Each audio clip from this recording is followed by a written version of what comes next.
What? And then man, were we wrong. So, apologies, because last podcast, we were like, oh, it's gonna release in March, and blah, blah, blah, blah, blah, blah. They did it that same week. So it's been a week now since the Nintendo Switch 2 release video. With the biggest, like, screw you release ever. It was so underwhelming, and I mean, the reason why, being the leaks. The leaks ruin everything. You see, this is why we can't have anything nice. Give me that! Don't you know you're not supposed to take things that don't belong to you? What's the matter with you? You some kind of wild animal? Huh? The leaks made it so underwhelming. I mean, like, we had already known everything. We had just talked about the Genki incident, like, in our podcast. And even then, like, that was old news already. So, like, what the heck are we even doing then? So we didn't want to release a video or reaction right away. We kind of wanted to let the dust settle. You know, let a week go by, see how it feels. If we're excited, I'm still excited. Despite the leaks ruining everything, I'm still, like, super excited. I know Abel's really excited. And I'm pretty sure that's a record for how many times I can say excited in the same sentence. So this video is not an initial reaction. It's really more of like, what's next? What do we do now? As we've been told, there is a direct coming in April, and I'm excited. I am on cloud 9. I am elated. See, I went to college. I know other words. So what's next? Where do we go from here? I want to talk about what I specifically want to see moving forward, what I think we're going to see as well. Obviously, we're going to see new games in the April Direct. I mean, why would we not? Nintendo wouldn't just put a video out and then we never see anything about it again, right? Oh, that's right. Get out of here. Despite that, I really do believe that they will let us know some Nintendo Switch 2 titles. And we already know about some games coming to the Switch that are probably going to be available on Switch 2. Things like Pokemon Legends Pizza, Pokemon Legends ZA, Metroid Prime 4, that's right, it took like 8 years, but it's here. Professor Layton, where is that, Nintendo? You gave us some information and then we never heard from you again. You're pulling a Metroid Prime 4, what are you doing? Hello, are you in there?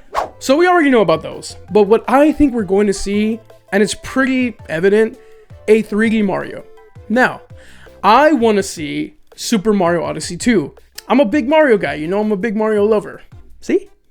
I got the Mario on my hoodie. I absolutely love Odyssey, and I've been waiting for 8 years for a successor. Like, and Nintendo's done me dirty. Like, what's going on? Now, if they announce Super Mario Odyssey 2 in April, I'm going to be over the moon. But something has occurred to me that they might do 3D Mario differently. Picture, if you will, Bowser's Fury. This was a kind of limited Mario sandbox game, and I think they could actually do kind of what they did with Breath of the Wild, but for Mario. As I always say, Super Mario Odyssey is Super Mario 64 on a bigger scale. Let the next 3D Mario be Super Mario Odyssey on a bigger scale. The next Super Mario Odyssey, or whatever they want to call it, next 3D Mario, bigger than Odyssey, more open, more explorative. Like, are you getting this down? Are you taking notes? I hope you're writing this down because I'm going to test you later. How amazing would that be to have a Breath of the Wild style Mario? I don't want to psych myself up too much because I don't want to like have my expectations be like ruined and oh man, you know what that does to people. But it's just a thought. It's just a thought that came to my mind. You know, I mean, I think it would be really cool if we had that. Also, we did see Mario Kart 9, whatever they want to call it. I don't know what it's going to be. And the new Mario Kart is in talks to be the kind of release game for the Switch. And it does make sense because like it kind of has everything going for it. It's a fun game. It's co-op. It's couch co-op. You can play it single player. You can play it online, so right away you can play with your friends if you guys don't live in the same state or same area. It just kind of makes sense, but I kind of don't want it to be because Mario Karts, as much as I love them, they kind of like get stale after a while, in my opinion. I mean, yeah, it's a cool party game and it's fun like when you first get it, but it gets stale really quickly. And this might be a hot take, but I think that fighting games have more replayability than racing games because you're just going around and around and around and around. But fighting games, you can change your character and learn the ins and outs of each fighter, so to say. I mean, with Mario Kart, there's not really different ins and outs when it comes to, you know, the racer. They kind of all work the same way. You're in first place, you gotta bob and weave to make sure that you stay in first place. If you're in the middle, you can get coins and different things that you can throw at your opponents so that you can get an edge up in the competition. Same thing if you're in the back, you can get the blue turtle shell and throw it to first player, and then you can knock them on their butts and humble them a little bit. Sit down. Be humble. Ooh, you just got humble.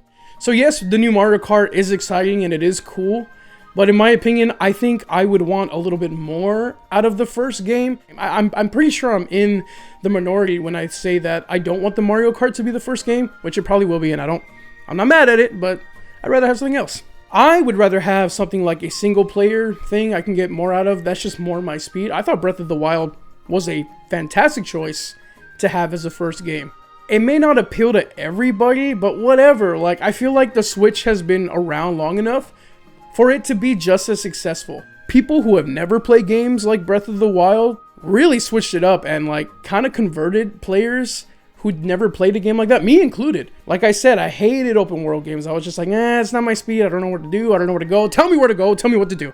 But Breath of the Wild, it changed my life. It changed my thinking. I don't know if they're going to do that. They're just going to go with the safe thing to do, I guess. And I really am excited for the Switch 2. I just don't want to talk about the same things that everybody's been going over. You know, the whole thing with the Joy-Con and acting like a mouse and things like that. I mean, like, it's been talked about. It's been spoken about. I don't really see a lot of people talking about like what they want to see in the game, like what they want to see coming out. It's just like, oh, we could have this, we could have that, but like, I don't know. I'm just trying to be, trying to be different. Trying to be like, I don't want to give you the same stuff, I want my content to be a little different. I want my sauce to be a little bit different. I want to give you different things and different ideas about, this same topic, but kind of what I want to see, And you may hate it, whatever. Let me know in the comments. But if you like it, let me know that as well. Anyway, just wanted to make this short video about the Switch 2 and what I want to see. And what do you guys think? What do you expect to see with the Switch 2? What do you expect the games to be? What are your thoughts? What are your feelings? Do you like the way it looks? Do you hate the way it looks? Let me know down in the comments and I will see you on the next one. Bye!